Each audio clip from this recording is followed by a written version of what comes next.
Ooh, that's a pretty view. Never really looked that way before. Hello. I've just done the Gixxer 1000 review, and I've suddenly come to somewhat of a thought, a question, you might say. And it's quite a simple one. A bike's getting too fast, and I know that's probably just triggered a lot of you, especially if you're young. But seriously, 202 brake horsepower. The RR's got about 200. You know, I've ridden the Fireblade thousands. I've ridden some fast bikes, and all you can ever say about them is that you can't really use them on the road properly. And what we mean by that, or what I mean by that when I say it, is the fact that I like to use an engine. I like to hear the engine revving, I like to get it through its range, I like to feel the peak of the power as I change gear. It makes riding more enjoyable.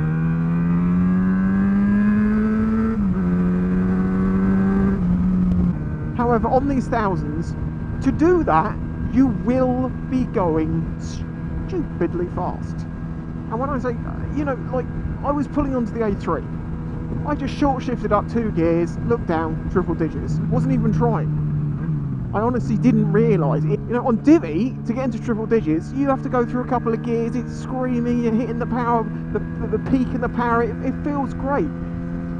On that, it kind of just does it and you don't realise it. And this is where I ask the question, am I getting really old and boring? No.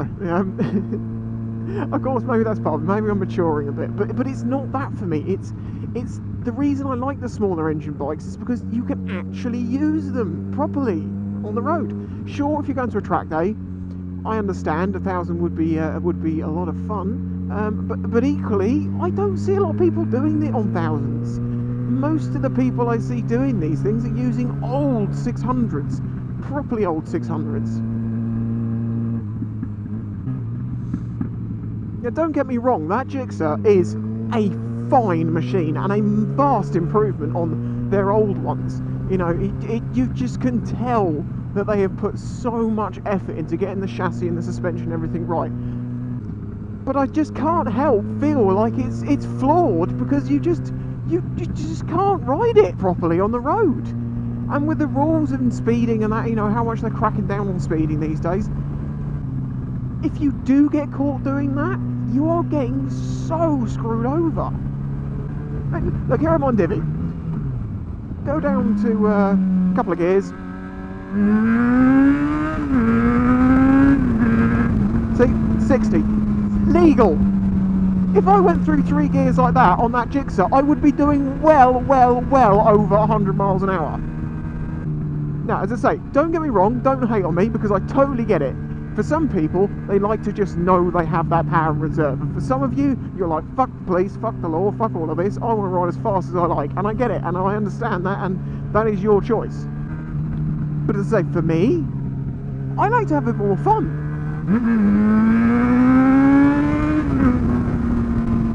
Just...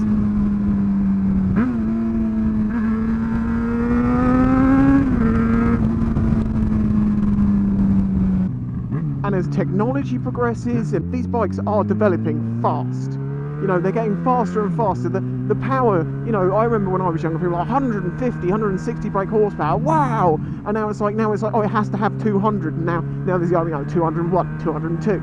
Someone's going to bring one out next that will have like 205 or 207. Where does it end? What are they going to do next? Because for those sorts of bikes, it's all about speed and power. They've now got to a point where the speed and power is more than you can actually appreciate on the road. Almost to the point that it's so far over what you can use on the road that it now hinders the bike itself and its usability.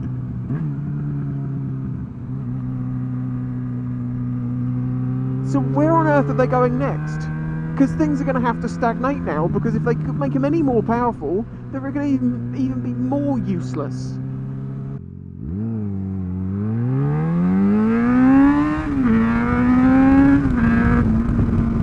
See? Legal! I think.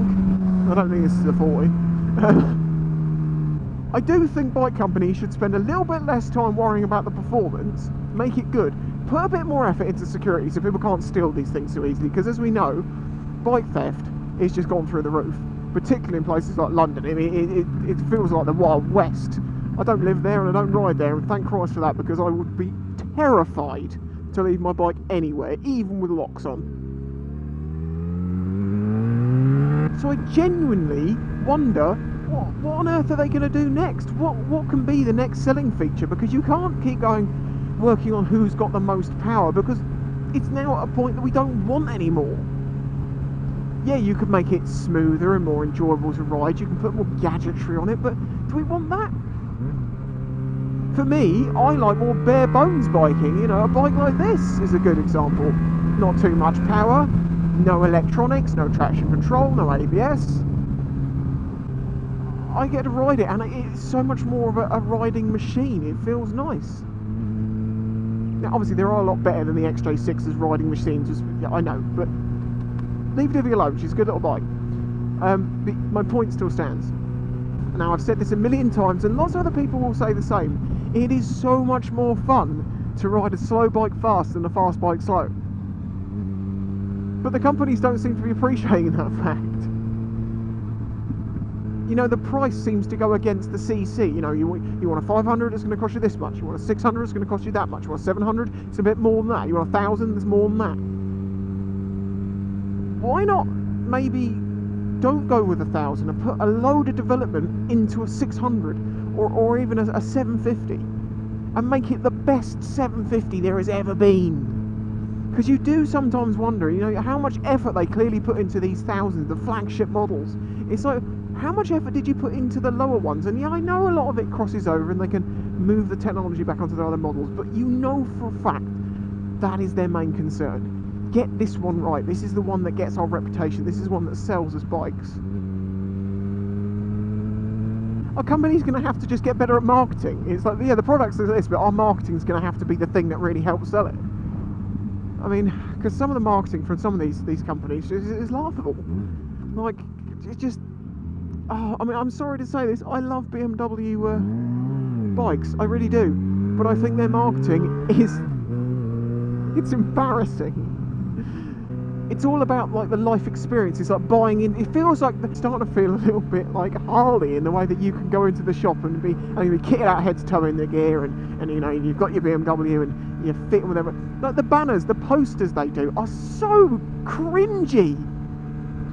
Like, I saw one recently, they're all on R9Ts, they're all in their brown leather jackets, they're all with their, you know, their jeans on and their brown leather boots, and a couple of them had a satchel. And it's so hipsterish, but they're doing it because people buy into it, and that's great. If whatever gets people on bikes, whatever gets new people in, it's good by me.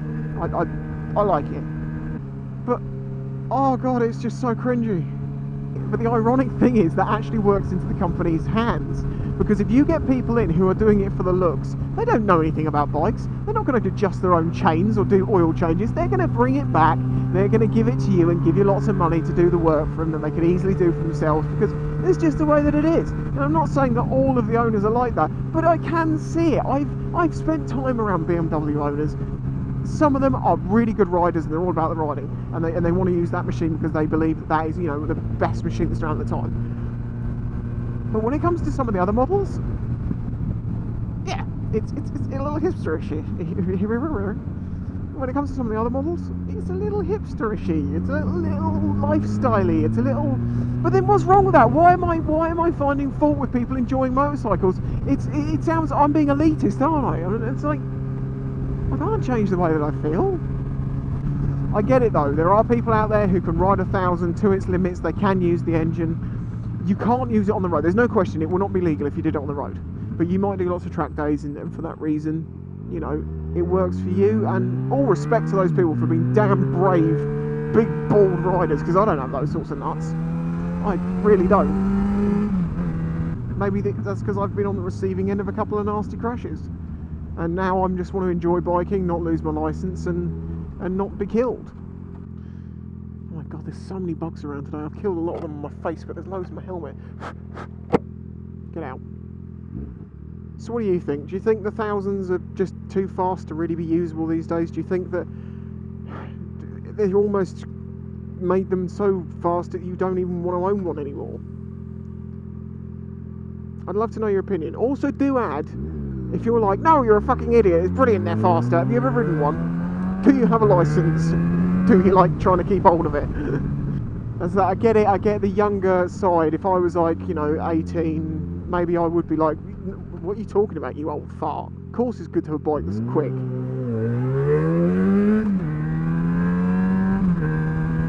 But on today's roads, you can still have fun at legal speeds. Just.